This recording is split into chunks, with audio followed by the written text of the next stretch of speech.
तो बच्चों, चौथे पद का भावार्थ समझिए। कौशिक सुनहु मंद यह बालक। कौशिक विश्वामित्र जी जो ऋषि हैं वहीं पर राजसभा में खड़े हुए हैं और विश्वामित्र के साथ ही राम और लक्ष्मण वहां पर आए थे। तो परशुराम जी विश्वामित्र को कहते हैं कि हे विश्वामित्र ऋषि, सुनहु मंद यह बालक। आप सुनिए, ये बालक ये बालक तो बड़ा मंद बुद्धि है, अर्थात बुद्धिहीन है। कुटिल काल बसु निज कुल घालकु। ये अत्यंत कुटिल अर्थात टेढ़ी सोच वाला, टेढ़ी चाल वाला, काल के वशीभूत हो रहा है अर्थात मृत्यु के वश में हो रहा है, और निज कुल अपने वंश का भी घालकु यानी नाश कराएगा। भानु वंश राकेश कलंकु। यह सूर्य वंश में उत्पन्न होकर राकेश यानी चंद्रमा, कलंक चंद्रमा के कलंक के समान है, दाग के समान है। निपट निरंकुश अबुधु असंकु। ये निपट यानी पूरी तरह से, निरंकुश अनियंत्रित, और अबुधु यानी कि बुद्धिहीन या अबोध, असंकु और निडर भी है। काल कवल हो ही क्षण माही। ये एक क्षण में के अंदर ही या एक क्षण में ही काल का कौर बन जाएगा, काल का ग्रास बन जाएगा, अर्थात मृत्यु को प्राप्त हो जाएगा। कहूं पुकारी खोरी मोहि नाही। तब आप मुझे खोरी अर्थात दुष्ट कहकर या दोषी मत ठहराना। तुम हटकऊं जो चाहे उबारा। यदि तुम हटकऊं यानी इसे बचाना चाहते हो, चाहे उबारा, यदि तुम चाहे उबारा यानी इसे चाहते हो, उबारा यानी बचाना, तो हटकऊं इसे हट जाने के लिए कही अर्थात हटा लीजिए सामने से। कही प्रताप बल रोष हमारा। और इसको समझाइए कि मैं कितना प्रतापी और क्रोधी हूं, कितना साहसी, बलवान और क्रोधी हूं। अर्थात मेरे वीरता, पराक्रम या बल और क्रोध के बारे में कहकर यदि तुम इसे बचाना चाहते हो तो सामने से हटा लो। लखन कहूं मुनि सुजसु तुम्हारा। तब लक्ष्मण जी परशुराम की बातें सुनकर बीच में ही कहने लगे कि हे मुनिवर, सुजसु तुम्हारा, तुम्हारे सुयश अर्थात प्रसिद्धि का वर्णन तुम्हें अछत को बरने पारा। तुम्हें छोड़ करके कौन कर सकता है, अर्थात तुम्हारी प्रसिद्धि का वर्ण यानी वर्णन करने में कौन समर्थ है तुम्हें छोड़कर।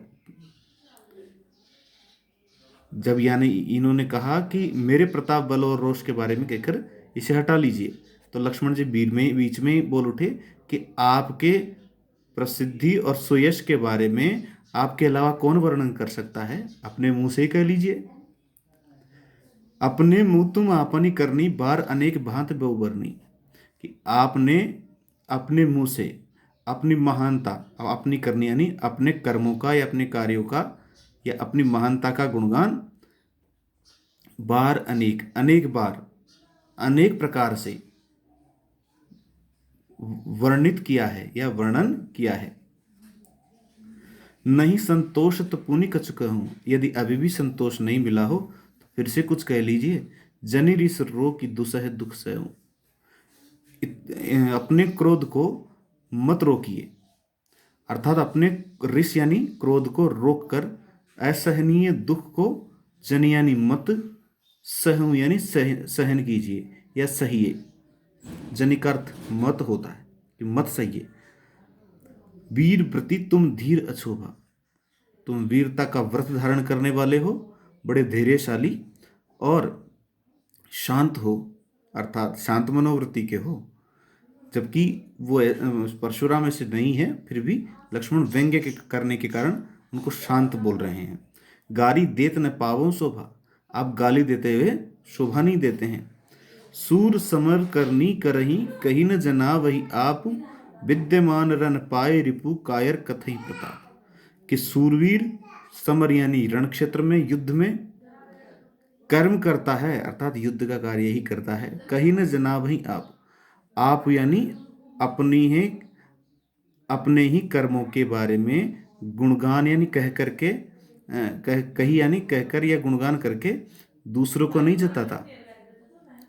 विद्यमान रन पाए रिपु कायर कथई प्रताप, और सामने रिपु यानी शत्रु को विद्यमान उपस्थित पाकर, शत्रु को उपस्थित रण यानी युद्ध क्षेत्र में उपस्थित पाए यानी पाकर, कायर लोग ही अपनी वीरता का बखान करते हैं, अर्थात थोथी डींगे हाँकते हैं। तो देखिए इसका शुरू से पुनः एक बार और सीधा भावार्थ कर लेते हैं।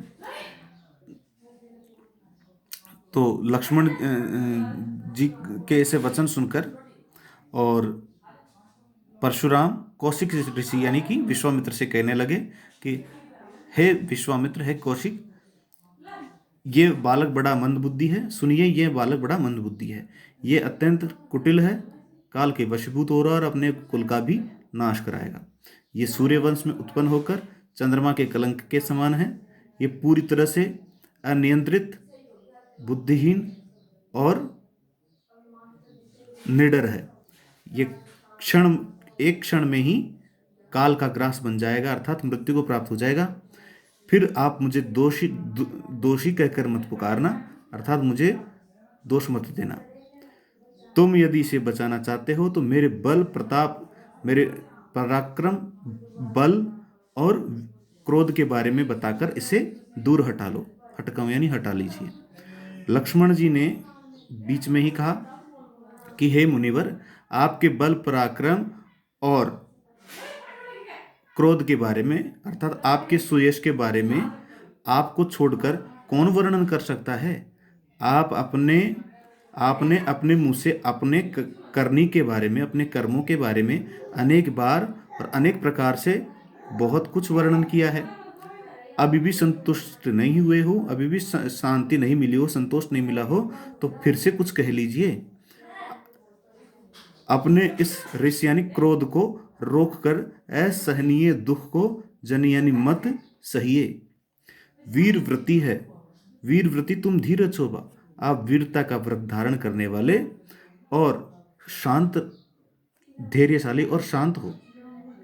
आप गाली देते हुए शोभा नहीं देते, क्योंकि सूरवीर जो सूरवीर होता है वो युद्ध में अपने युद्ध का कार्य ही करता है, शत्रु से युद्ध करता है, अपने गुणगान नहीं करता, व्यर्थ में अपनी प्रशंसा नहीं करता। सामने शत्रु को पाकर जो प्रशंसा करते हैं अपने कथई प्रताप, अर्थात अपनी प्रशंसा करते हैं, अपनी वीरता का बखान करते हैं, डींगे हाँकते हैं, वे लोग कायर होते हैं। कायर लोग ही ऐसी व्यर्थ की डींगे हाँका करते हैं। तो अब इसकी कुछ विशेषताएं और कुछ प्रश्न आपको दिए जाएंगे जो आपको करने हैं। धन्यवाद।